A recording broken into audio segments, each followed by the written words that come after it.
Miss Uganda waffe ali mu buzibu era nga ebigudde mu nkambi ye munnange bikanyo ate era n'okutiisa bitiisa bikanga. Wali obaddekawo n'oweebuuza kiki ekisobola okukanga gwe ne kikujja ku mulamwa nga tokitegeera. Weewaawo nno otuuse waneeno tugenda kuleeta ebimu ku bikanga era nga byewuunyisa byogenda nawe okwewuunya ogambe ebintu weebiti bi existinga. Yes, ebintu bingi nnyo bi existinga mu bulamu bw'abantu mu bulamu bwaffe olw'okuba nti nno ife abamu tetusobola kubiraba naye munnange bibeerayo. Miss Uganda ono waliwo omuntu amulumiriza okubanga yagwa ebibuuzo era nga tali qualified kubeera Miss Uganda. Jukira ebintu nga bino Miss Uganda simanya Miss Universe simanya Miss biki simanya ebintu ebirimu okurepresentinga eggwanga tekako n'okufuga abantu abalala byetaagisa nga wasoma ng'ate oli mutikkire nga wasomera ddala. So Miss Uganda waffe munange ebibuuzo teyabiyita wabula yeeyambisa obulungi bwe obw'omuntu ye obulungi nti muwala mulungi muwanvu ayina figa ate teekako ne key point ey'okubanga ava mu famire erimu ssente. Beebana abaana b'owulira nga oyina kye weegomba naye nga obusobozi bwo capability yo tekusobozesa kukifuna wabula n'okifuna mu ngeri endala nga weeyambisa ssente. Beebana abaana b'owulira nti taata agamba oyagala kubeera mu kifo kino nti ye naye nga gwe tosobola kyetuusaako nti ye ssente zizino oyagala kubeera looya osomye obwa looya n'obugwa nti position katugigule obeereyo bubeezi ne tayito ng'eya looya. Kati nno byebyo bigenda nnyo mu maaso mu nsi zino ezaffe za Africa naddala nga ova mu famire erimu ssente ebintu ebyo bitera okubaawo era twabiwulirako ddadda ebintu bino weebiti byagwako ku mwana muwala Fabiola gwomumanyi obulungi nga bagamba nti nno ye ng'omuntu teyakola bulungi mu ssomero wabula ng'obulungi bwe busobola omutwala everywhere era omukyala Zari Hassan ye yamulemesa omwana muwala oyo okubeera Miss Uganda olw'ensonga ebibuuzo byalimu akabuuza. Yes, ebisigadde byonna yali abiyina nga muwala mulungi amanyi okwogera oluzungu muwanvu alabika bulungi asikiriza naye nga biri eby'omu ssomero ne teekako n'embeera how she represents herself ebintu bye ne bimulemesa okubanga alya entebe oba okulya engule. Tugendagenda ku mwaka Katambi jjukira yenze Sheila Adita embeera yo obawa updates naye nagamba bw'oba toyagala zisuba olina kusubscribinga nga weeyambisa ekigambo subscribe kwata ku notification bell egenda kuyambako nga buli video gye nteeka eyo ogiraba bulungi nnyo ate era ky'otalina kwerabira kwe commentinga ng'omaze okulaba video zino ziviewing commentinga tumanye eki ky'olowooza ate era ziliking. Katugendeko mu katambi akamu nawe okawuliriza tebigenda kubeera bigambo byange sagala mugambe nti oba byange mbiyiyiza munnange bino ebintu byenjogerako nange mba mmaze kubifuna bufunye. Katugendeko mu katambi. Miss Uganda ono Miss Uganda ebibuuzo byamulemye byonna ng'abawala abeeruwe babeera mu ssomero baba balungi nga basiru nze nasoma eggombe nga mbeeramu X nga bawala abasiru babeera mu Z naye mpulira tiwaliwo omukono oguli emabega guti nti ayinza obutabaapukaminga artist wabula nga mukyala wa muyimbi mbu nga mukyala wa muyimbi nga wenaggaye waliwo abantu abaagala okulaba ensonda zaabwe nga zijjudde ebintu. Miss Uganda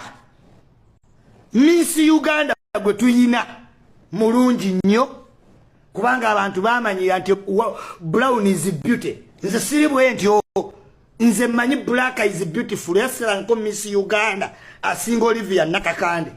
I've never seen a Miss Uganda with an appropriate body from up to down. Ono gwe balonze mulungi mu face katuwoko saabitegedde saategee katuwoko kyoyo. Miss Uganda ono namulabe face nungi naye tugenda yingira mu details ye yabadde alina owangula nedda sente zatambudde ye Miss Uganda eri corrupt Miss Uganda eri very corrupt. Oyo mukazi yampita nanesasasasazakaawo n'amala n'agenda neŋŋamba kalira bono omukazi wa Miss Uganda afiiriddwa asset sikukayanya nkuviira buvizi.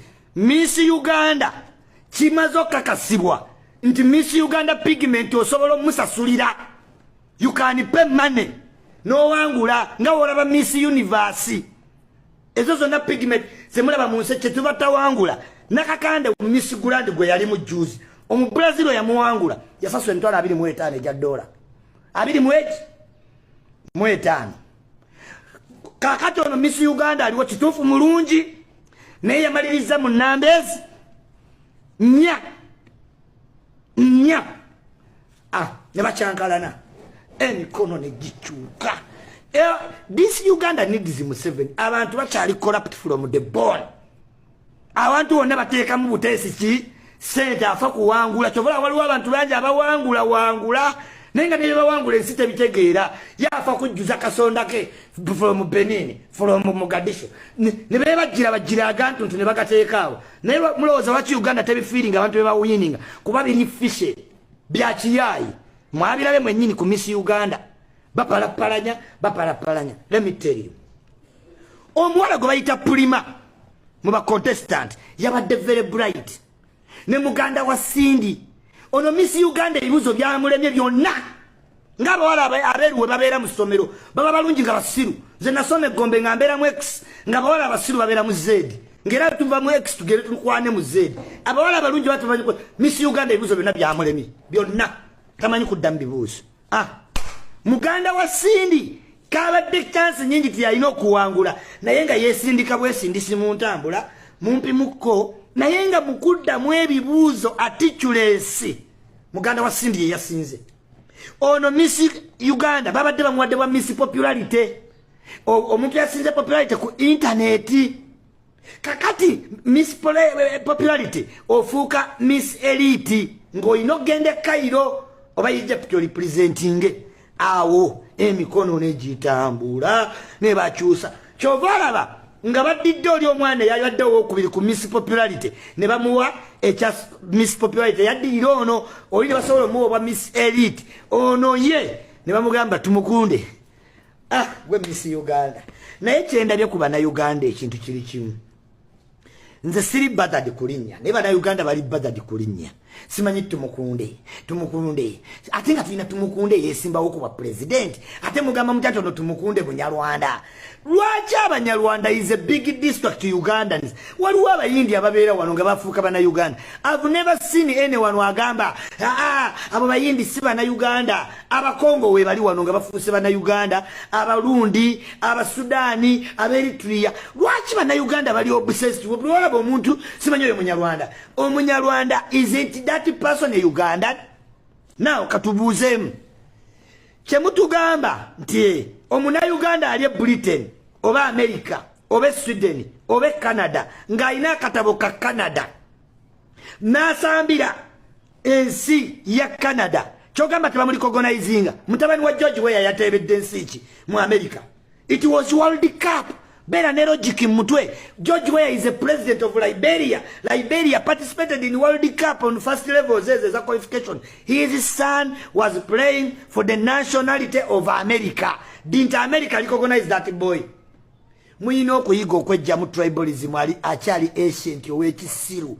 Ensi yafuuka global. Kati Omunyarwanda gwe bazaalira wano n'afuuka tumukunde ne yeesimbawo ennakaseka afuuka Miss Uganda. Bw'afuuka Miss Uganda awo ng'afuuka Omunyarwanda. Have you seen any TV in Rwanda publishing tumukunde clapping nti bafunye Miss Uganda nga Munyarwanda? Ekigali balina ba Miss Kigali mwejjeemu endowooza y'ekisiru eya tribalism owa pitu. Nze ntunula ku kuliteeriya si kulitisayizinga muntu na linnya lye toba tumukunda. System ya Miss Uganda is a corrupt system.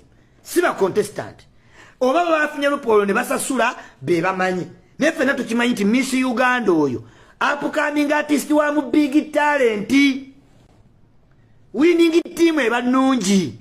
Temusala omugambo mbagambye nti oyo omuwala upcoming wa big talent era bw'ogenda ku big talent gy'omusanga omuwala oyo badde omusangayo babuloga mumumanyi n'abayimbi bamumanyi. No wonder babadde bayinfluencingira omuntu ogu upcoming artist waki wa big talent.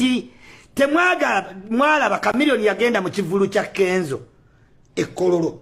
Kenzo teyagenda mu ggwanga mujje si kubanga tayagala Chameleone. Big talent yonna yali egenze mu nomination y'oyo omuwala oyo yawangudde era neggulo muwuma. Big talent yazze mu bungi.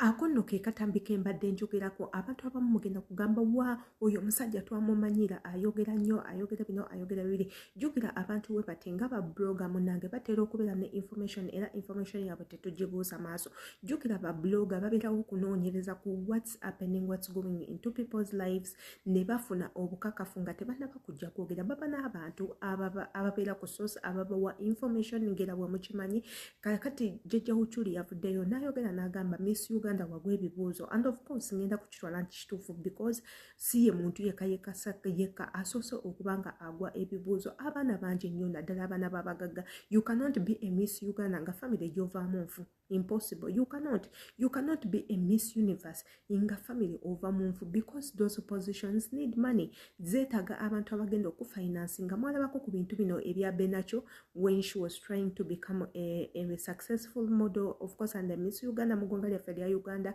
babalaga where she comes from ensoma ye bikibe ate era ne sente zaali zeetagisa whereby the kingdom our kingdom the Buganda kingdom came and step in ne babeera nga bamuyambako okuli Najinda mama w'eggwanga or his excellence Najinda n'aveerayo n'abeera nga agamba nti let me finance this girl kubanga ekitone akina ate nga ayina buli kimu ekyetagisa okubeera Miss Uganda and of course muganda waffe oyo n'abeera nga yeeteka abeera mu mpaka ate era n'oziwangula n'aziwangira teyakoma okwo wabula ate kati kigambibwa nti ate ono Miss Uganda munange ye yakozesa bulungi bwe okulaba ng'ali engule kati no bwe obutambi obuvuddeyo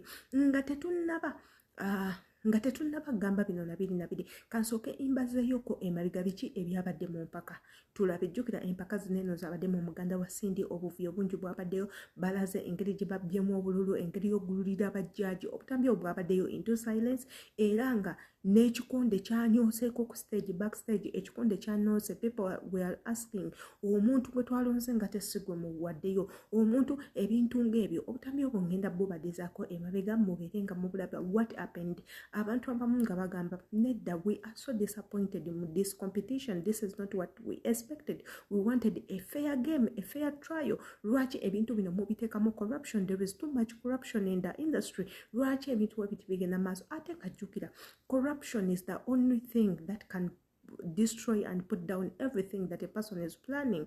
Corruption wagenda buli wamu buli kintu kyonna kiba kigenda kufa mu ggwanga. For example, corruption in police, corruption mu byentambula nga airport, corruption mu judicial systems, ebintu ng'ebyo. Ensi eba egudde butaka lwansonga buli kintu kyonna atalina sente ojja kuba tofuna atalina sente tojja funa buweerero atalina sente tosinga musango atalina sente toyogera ebintu ng'ebyo so tugenda kubazaako mu butambi obubaddewoko emabega ate era tukomewo tubeere nga tufundikira vidiyo eno gwe kyolina okukola twekuumireko ekyokola okimanyi subscribe nga kwata ne ku notification bell ka tugende ku mukatambi onzikiriza okwogera amazima meerere gafulo dembe. Okay, to me I'm very disappointed if I'm to say. Because first of all, my first point will be about Miss Popularity, the Miss Popularity vote. If you have been keen on those votes, because I've always been on my phone every day because of Afra. Let us say you have been noticing, those people who have been running the machines can also see that.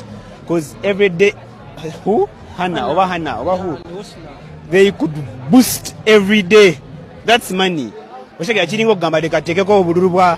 Miss Money ono yalina sente osheke ekitegeeza omwavu toyina kyo omwavu in short but government omwavu tojja mu Miss Uganda gwe tojja sobola alina sente yekka yalina okujja mu Miss Uganda. That's the thing, because if you had noticed there are people who have genuine votes here but then they can't come anywhere because it's all about buying.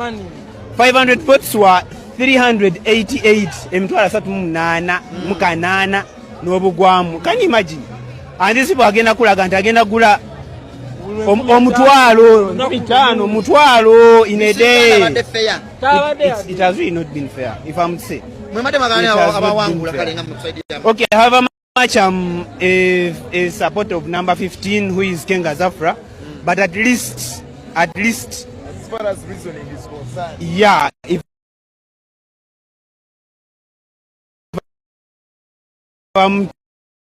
to tell like Wuuno at least she would have been Miss Uganda because she has been perfect. She can represent decent, but then getting a person just because of the money and what so. Nenga nange nengede Miss Uganda.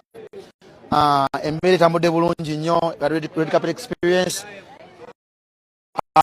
Abantu babadde kiriya nnyo.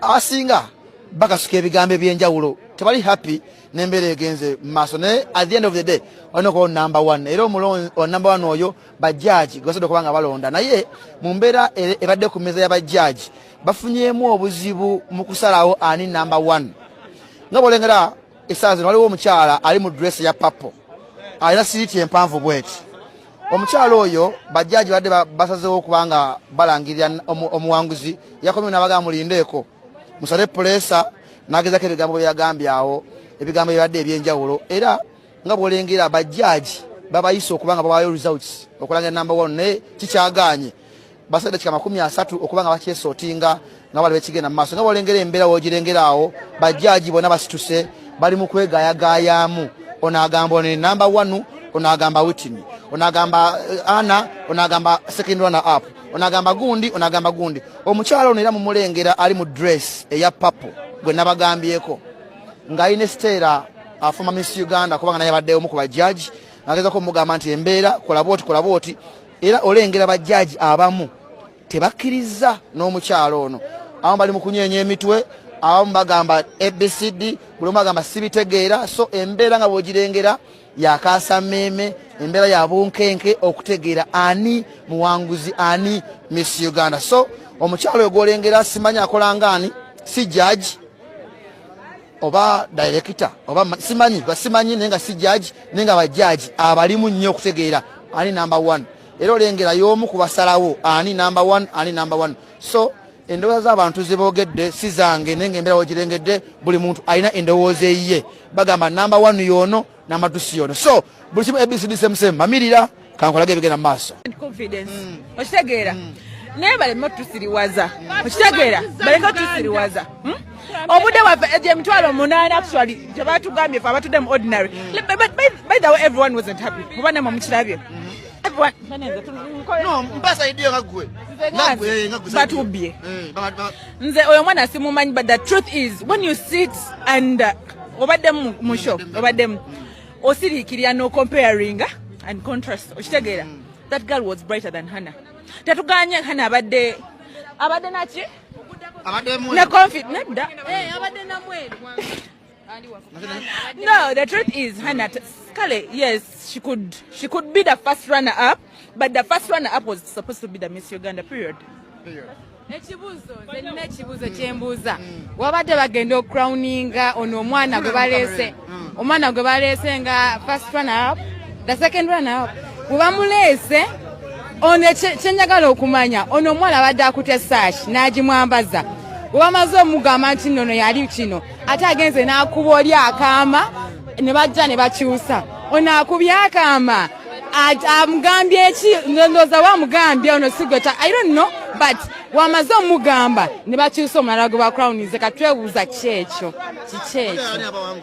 omwana gwe bagambye was it the second runner up nze ndowooza omwana bagambye bakonsideringa bibuuzo okufuna ayiseemu wemba mwena mwegendereza omwana engeri gyazzeemu ebibuuzo abadde on point ng'awa ensonga n'addamu ekibuuzo nga bakimubuuzizza nze ndowooza oyo mwana yabadde asaana osinga okay